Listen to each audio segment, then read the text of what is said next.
Hey, what is going on, guys? It is the SMT. Thanks for tuning in to watch this edition of the SMT YouTube channel. Whether you are a first-time visitor or a returning subscriber, welcome back to you. It is a pleasure to have you here on this episode.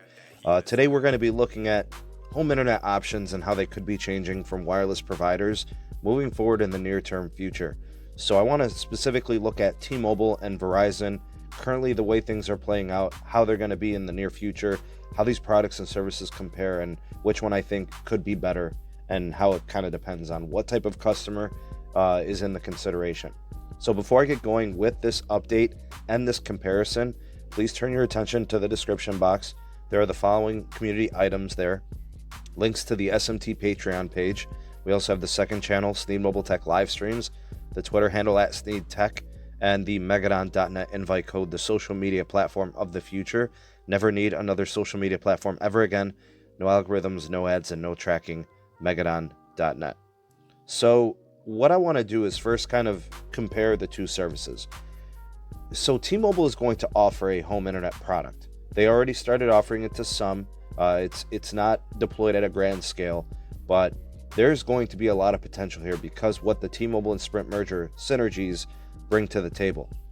So moving forward, as the network integration completes and more of the 2.5, the 2.5 gigahertz spectrum is deployed to its full potential, people are going to start getting this product offered in their regions.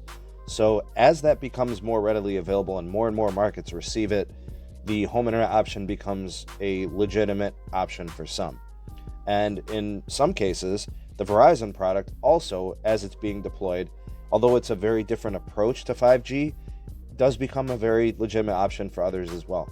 So T-Mobile is going to be utilizing mid-band spectrum to achieve this higher throughput 5G product.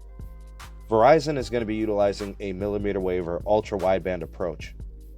The Verizon advantage is that the throughput is much greater, the potential to be much faster is there. The thing though is it needs direct line of sight, which it needs very specific, infrastructure, hardware and installations near site to where a person lives, because they have to be direct line of sight with certain nodes and have specific hardware and things of that nature, as opposed to what's going on with 2.5, which it's still kind of sort of restricted by range, but not like millimeter wave. Potentially, if you're within probably a mile or two, you could get really good 5G service in the mid-band spectrum range from T-Mobile. So who it's going to service is obviously it's a far greater reach in terms of the mid-band approach with T-Mobile, which I think is great. But what Verizon can give is probably a far superior product because of the ultra-wideband, huge channel size potential of the millimeter wave. So to kind of highlight what's going on with Verizon, their residential 5G is actually currently on hold. It's been on hold for a while.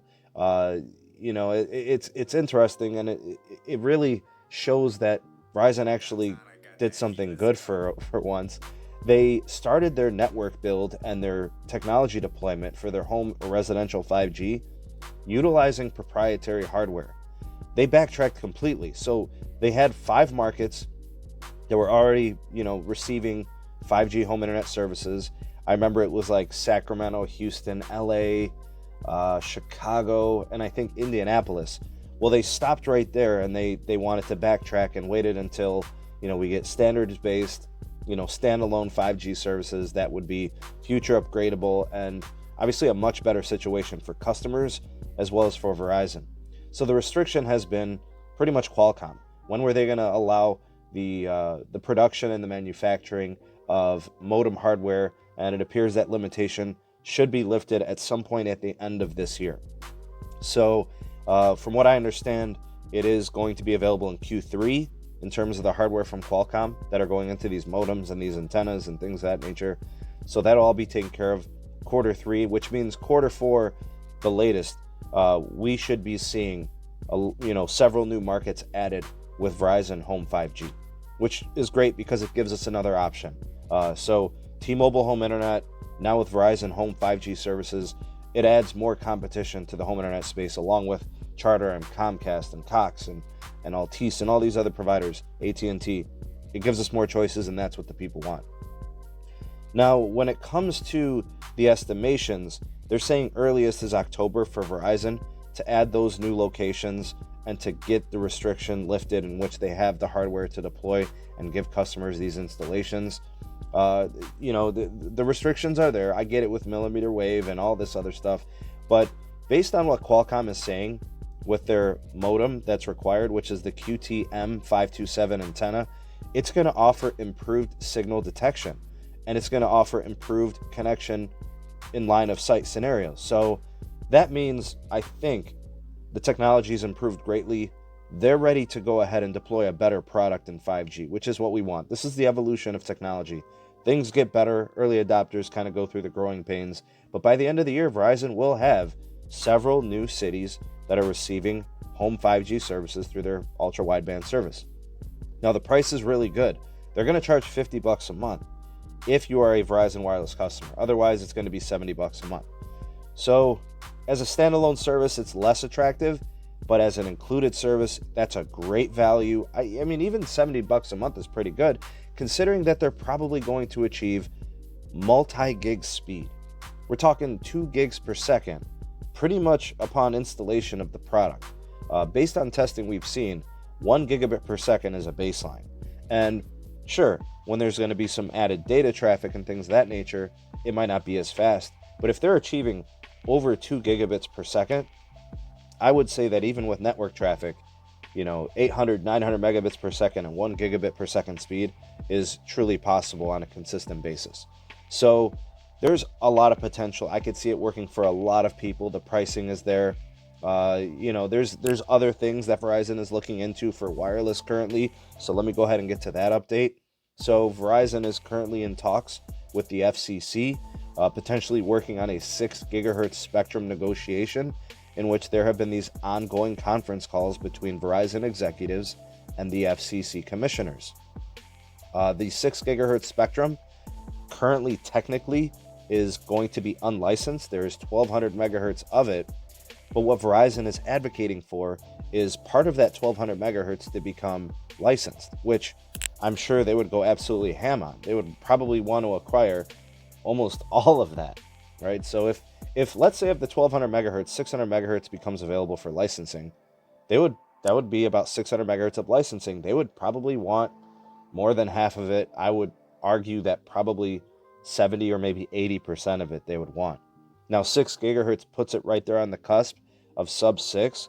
So I don't know if you view this technically as millimeter wave or if you view it as sub 6, but to me, it's a really good proposition because it's going to propagate much better than millimeter wave, because most of the millimeter wave we're seeing is in the 24, 28, 39, 47 gigahertz range, which cannot penetrate through any type of building material for the most part. So this would give it a much greater advantage because we're seeing what 2.5 can do, and we're seeing what CBRS and C-band will be able to do, and they're kind of in that 3 to 4 gigahertz range. So this is just a little bit higher frequency than that. Anyways, Verizon wants to put part of it for licensure. Ongoing, you've got the CBRS, which is, up until this point has been unlicensed. That is going to be sold in licenses and auction. Last I checked, it was at 10 megahertz per channel. And the auctions and things of that nature are ongoing. I actually do have some information on that. So it looks like Verizon is already deploying CBRS unlicensed 5G. We're already seeing C-band. Already the infrastructure is being put on tower sites. So Verizon's moving forward in all of these different directions. What's interesting, though, about the current state of where CBRS is right now in terms of the auction, it's getting pushed back a month. So the auction, which was scheduled for June 25th, is now getting pushed back to July 23rd. A little bit of a holdup, clearly a pandemic thing, getting pushed back. In terms of C-band getting pushed back, there are no changes right now, no pandemic adjustments. The first round of auction is set for December of 2020. The first 100 megahertz will go up for auction, and it looks like Verizon will be trying to get all of that. AT&T has indicated it's not a necessity for them, and I doubt with all of the debt and all the other issues and the building of the integration of the network for T-Mobile that they're going to be trying to get in on this. I really see this as a prime opportunity for Verizon to try to obtain pretty much everything in that first 100 megahertz. And also keep in mind that the FCC has not set a restriction on how much spectrum companies can actually buy or bid on an auction. So being that there's no restriction, Verizon will try to get their greedy hands on all of it. You know, some devices are now starting to receive C-band accessibility, like the Moto Edge Plus. There's N77, N78. I think this is an indication that Verizon will be getting access to C-band sooner rather than later. We are getting rumblings and internal discussions from solid sources who have been right in the past that are saying that there will be an order of access of C-band to Verizon before even the auction date. So I think as companies that are operating satellite TV are starting to free up this spectrum and decommissioning it, Verizon will be getting their hands on it pretty quickly. Other than that, I think the C-band piece is going to be big. They're working towards the installations and getting access. The CBRS is another piece they're doing the same thing in. The FCC is urging satellite TV operators to decom quickly on the C-band, and they've got the auction for CBRS up and coming here. So with Verizon working and politicking for unlicensed and licensed spectrum in the 6 gigahertz range, and then what they're doing with C-band and CBRS, there's a ton of potential in what's going on with wireless and also with home and residential 5G, which they could deploy specifically for this purpose in getting these spectrum holdings involved. So that actually potentially makes them even more similar to what T-Mobile is doing with their mid-band. So I think Verizon is going to take a millimeter wave approach. I think they're also going to be taking a mid-band approach moving forward once they get their hands on that spectrum. Anyways, I would love to hear what you guys have to say on this topic. I know there's a lot there, but these are great discussion pieces, and I can't wait to hear what you guys have to say. So chime in on any of the topics I discussed down in the comment section. The voice of the people, the SMT Nation, let your voice be heard. Tell me what you think about the difference between the current T-Mobile and Verizon plans for home internet. Also, what's happening with Verizon moving forward with C-band, CBRS, and also with millimeter wave and the potential with 6 gigahertz becoming available as they advocate for that release and that availability for licensed and unlicensed. Huge network potential there. I know everybody's amped up and excited about T-Mobile and these new potential network integrations, but there is a lot going on with Verizon potentially as well. So let your voice be heard. Drop me some comments down in the comment section. Love to hear what you guys have to say. If you enjoyed this video, found it informative or entertaining, please do like and share this video to your favorite social media platforms. That would help out the channel tremendously. Thank you for that. If you are a real one, we're going to hashtag wireless home internet. Hashtag wireless home internet, as Verizon and also T-Mobile are cooking up some good things in the future of home internet options. Before you get to going, make sure that you are subscribed if this is your first time here. Activate that bell notification icon so you never miss an upload from the SMT. And if you want to check out some other videos from the SMT YouTube channel, here's a handful of stuff that I've got here handpicked for you to check out. Thank you in advance for that. I hope you guys have a great rest of the day. I'm the SMT, and I'll catch you guys on the next video. Peace.